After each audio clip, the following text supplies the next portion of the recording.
Harry Maguire booed in this game every time he was on the ball up to a certain point until he put in a good performance and then the boos stopped. 10,000 miles away, Manchester to Melbourne, and he's getting booed. What the heck, Craig? I don't know, it's a hard one to explain. I mean, he's not been the only one that's underperformed, but at United there's been a lot of them. I don't know if he's said anything or anything else is bringing it up. I know he was booed for England, which I thought was rather stupid, really, because his performances for England have been way more consistent. Gareth Southgate will tell you that. That's why he selects him. Clearly, this is not people that go to Old Trafford every week. Not a lot of them, certainly not in Australia. But I don't quite understand it. Yeah, he's not been brilliant for Man United. But this is a player, I repeat myself, this is a player a couple of years ago, or just a bit more, was being vaunted as, you know, one of the big centre-halves, and Guardiola was chasing him. City wouldn't pay the fee that was wanted by Leicester, and United did. So yeah, he's got time to resurrect his career. Whether he will or not, I don't know, but I don't quite understand all the boos, to be honest. It just shows there are morons all over the world. I mean, let's be honest. Who sits and waits for their team to come to Australia to see them live, and then you're booing one of your own players? I mean, seriously, it's completely and utterly wrong, and there's absolutely nothing to justify it whatsoever. To justify booing a player who you feel has let you down? I mean, these are fans, right? They're invested in the club. Oh, no, they look at somebody. Can I stop you there, Gab, please? Yeah. There is one thing that is not acceptable, and it is booing your own players, particularly with the situation. This is not a guy who last Saturday. This is not a guy who last Saturday scored a hat-trick of own goals at Old Trafford against Liverpool, and they lost 3-0. This is a guy who you've been told is going to be your captain. He may have had a tough time last season, but you're going to wait all pre-season, you're going to wait for your team to come, and you're going to start booing this guy the first time he touches the ball. Absolute garbage. That's nonsense. Look, there's no way, there's nothing you can say that makes this any way acceptable at any point. And to say they're fans and they can say what they want, that's not acceptable. Listen, I'll tell you what, one day Harry Maguire will no longer be a United player. Those fans will still be there. Now, I'm not saying I would boo him if I were a United fan, but he had a rotten season last year. He is a club captain, has to stand for something. I think I can understand how somebody might come to the conclusion and say, you've come to symbolize everything that went wrong last year. And maybe it's unfair because the year before he played every minute of every game and whatever, right? Between this and the nonsense in Greece and the own goals and looking silly and whatever, all this stuff.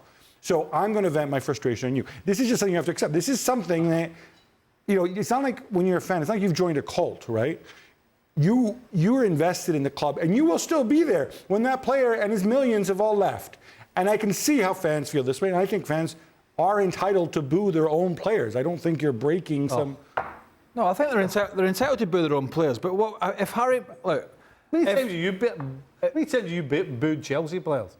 Wait, that's not oh, that's not the point. You're not a fan then. But if Harry Maguire had... If it's come out... Harry Maguire did not play well, but I don't think he tried to not play well, right? I think we agree on that. I don't think it was I think there was bad decision making in games. I think he lost his confidence. There was one or two off-field things that he needs to tidy up. I'll give you that. But he played badly because his confidence suffered. It doesn't matter who you are. When you're under pressure, you're the captain. You're not the captain. You've got a big fee. Your confidence has suffered. If he's out there undermining managers, undermining the club, doing stuff that he shouldn't be doing, fine. I've slightly got a problem with this booing. I mean, if it's 3 months into the season and he's still having a stinker, fine. But what we have here is people who call themselves fans, when you've got a manager trying to resurrect a team and pull players with their chins on the floor off the ground with a new manager, do you think booing them in pre-season is helping that process or hindering that process? I totally agree. It doesn't necessarily help. It's hindering. You could also make the point that but all I'm pointing out, Stevie, is that People have a right to do this. They're entitled to do this. It doesn't mean that they're right, that they're correct in doing it for the reasons Craig says. And by the way, if you're going to go and vent your anger at him and your frustration, better to do it in some irrelevant preseason friendly in Australia than in a game when something's on the line. Which is a point in itself, Stevie, because we did go to look to see what we could hear on the footage to hear those boos. It is in Australia. It might not be the same in Old Trafford with those fans. It doesn't matter where it is. It's not the vocalness of the booing. It's the headlines that follow it. The headlines travel further than the noise because we're talking about it. It's in the papers. It's been on the back pages. It's doing all the rounds on social media. So it's making the noises it needed to make. When there's no justification. And that's going to be seen by the player. Zero. There is zero justification for it. As I said to Gav, if he scores a hat-trick of own goals on the Saturday or the Tuesday before this game against Liverpool, then you can expect... It's okay to boo him? You can expect... Yeah. Well, because there's no justification. I'm talking about justification. There is no justification for this whatsoever. For all the reasons Craig has just said, it's your team.